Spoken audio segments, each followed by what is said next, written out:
ایک اور سوال اگرچہ طویل ہے لیکن وہ وراثت سے متعلق ہے، اس کو دھیان سے سنیں گے تو پھر سمجھ میں آئے گی۔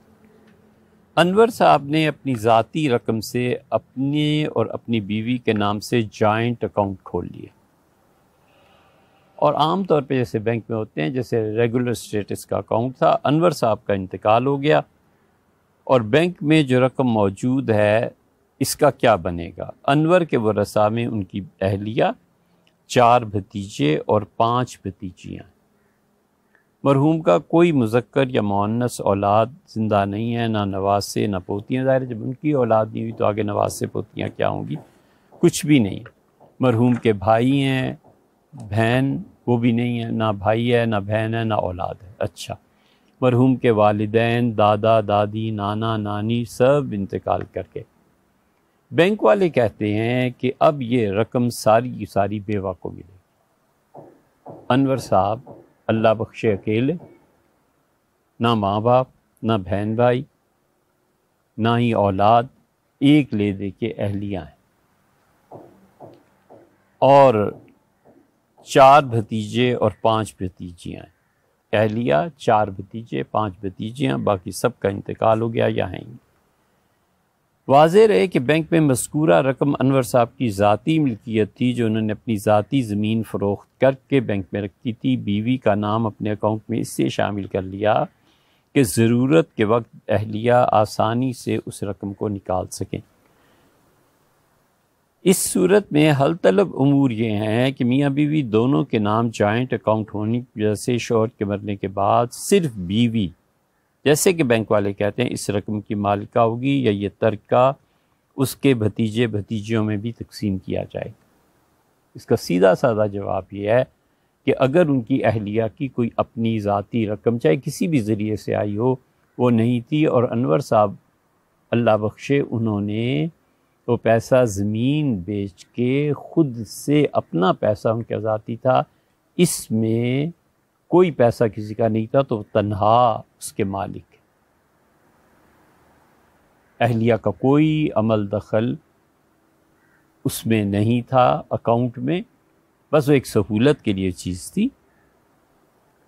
لیکن چونکہ اہلیہ کا نام فرض کر لیں ہم منزہ رکھ لیتے ہیں، تو منزہ نے کوئی بھی پیسہ اس اکاؤنٹ میں اپنی طرف سے داخل نہیں کیا تھا، یہ صرف انور صاحب مرحوم کی رقم تھی، یہ انہی کی ہے، یہ ترکے میں تقسیم ہوگی۔ اب اہلیہ کو جو حصہ ملے گا وہ الگ بات ہے۔ اور آپ نے فرمایا کہ اس کو کیسے تقسیم کیا جائے گا؟ دیکھیں، انور صاحب نے چونکہ اس لیے کیا تھا تو اب ساری رقم کی شرن و مالکہ بن نہیں سکتی، جیسے کہ بینک والے کہتے ہیں۔ اگرچہ بینک والے دے بھی دیں، خاتون نے قانون کے مطابق خاتون دستخط کریں گی چیک پہ یا جو بھی ہوگا، بینک نے ساری رقم ان کی اہلیہ کے حوالے کر دی، تب بھی وہ پوری رقم اس خاتون کے لیے لینا جائز نہیں ہے۔ وہ اسے بینک سے وصول کریں اس ملک کے یا بینکنگ کے قانون کے مطابق، اور پھر اگر وہ تقسیم نہیں کریں گی تو پھر وہ گناہگار ہوں گی اور اللہ کے ہاں جواب دہ ہوں گی۔ جتنا کچھ بھی انور صاحب نے چھوڑا ہے وہ سب کا سب ترکے میں شمار کیا جائے گا۔ کفن دفن کے اخراجات نکال دیجئے، اس کے بعد کوئی قرضہ ہو تو وہ ادا کر دیجئے۔ بیوی کا منزہ کا حق مہر انہوں نے ادا نہیں کیا تھا، یہ بھی پہلے ادا کرنا ہے کل رقم میں سے۔ اور بیوی نے اگر یہ وہ کہہ دیں کہ میں نے خوشی سے معاف نہیں کیا تھا، بس اس وقت حالات ہی ایسے تھے، معاف کرنا تھا،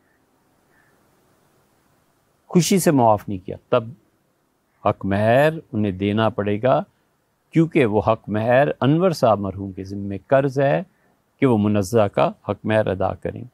اس کے بعد دیکھیں گے کہ کوئی جائز وصیت انہوں نے کی ہے یا نہیں کی۔ اگر کوئی وصیت کی ہے اور وہ 33% میں ادا ہوتی، مثلا 1 لاکھ روپیہ تھا نا، لاکھ روپے میں کفن دفن پہ 10,000 نکل گئے، 10,000 قرضے میں چلے گئے، 20,000 حق مہر چلا گیا، 60 رہ گئے۔ اب 60 کا آپ تیسرا حصہ کر لیں، 20,000 ہو گئے۔ 20,000 میں جو ان کی وصیت پوری ہوتی ہے وہ کریں، اور باقی 40,000 رہ گئے، تو یہ جتنا ترکہ ہے اس کے 16 حصے کر لیے جائیں. مثلا 32,000 فرض کیجئے، باقی چیزوں کو ادا کرنے کے بعد، حق مہر وغیرہ کے بعد 32,000 رہ گئے، تو 16 مساوی حصے کریں اس کے. 16 حصوں میں 2,000 آ گئے. 16 اور 16 32 ہو گئے.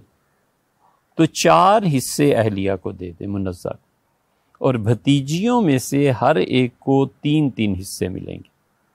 یعنی ذوی الفرائض میں ہونے کی وجہ سے ربع سبع، اور یہ ہوگا بھتیجیوں کو نہیں، بھتیجوں کو ہر بھتیجے کو 3 حصے ملیں گے، اور بھتیجیوں کو انور صاحب کی وراثت میں کچھ نہیں ملے گا. 32 حصے ہو گئے. 32 حصوں میں سے 4 حصے یہ ان کی اہلیہ کے ہو جائیں گے، اور پھر آپ نے 4 بھتیجے جو ذکر کیے ہیں نا، 3 حصے 1، 3 حصے 2، 6 اور 3 9 اور 3 12، 12 حصے یہ ہو گئے، اور 4 حصے منزہ کے ہو گئے. بھتیجیوں کا کوئی حصہ اس میں نہیں ہے. تو 4، 3، 3 6 اور 3 9 اور 12 اور 4 16، 2,000 روپے. 4 حصے 8,000 روپے مل جائیں گے، پھر 6,000 ملیں گے، پھر 6,000 ملیں گے، 12 اور یہ 12 24 ہو گئے، اور پھر 6 اور 6 یہ حصے بنیں گے. ہم پھر دوہرا دیتے ہیں کہ بھتیجوں کو اس کل میں سے نکال دیں. سب سے پہلے کفن دفن ہے، اس کے بعد قرضے ہیں، حق مہر ہے. یہ سارے کام کرنے کے بعد اب جو کچھ بھی انہوں نے چھوڑا ہے، پھر دیکھا گیا گا جائز وصیت کون سی انہوں نے کی ہے، 1/3 اس کے بعد جائز وصیت میں لگا دے. پھر جو مال بچتا ہے وہ بیوی کو چوتھا حصہ، اس کو تقسیم کر لیں گے 16 برابر کے حصوں میں.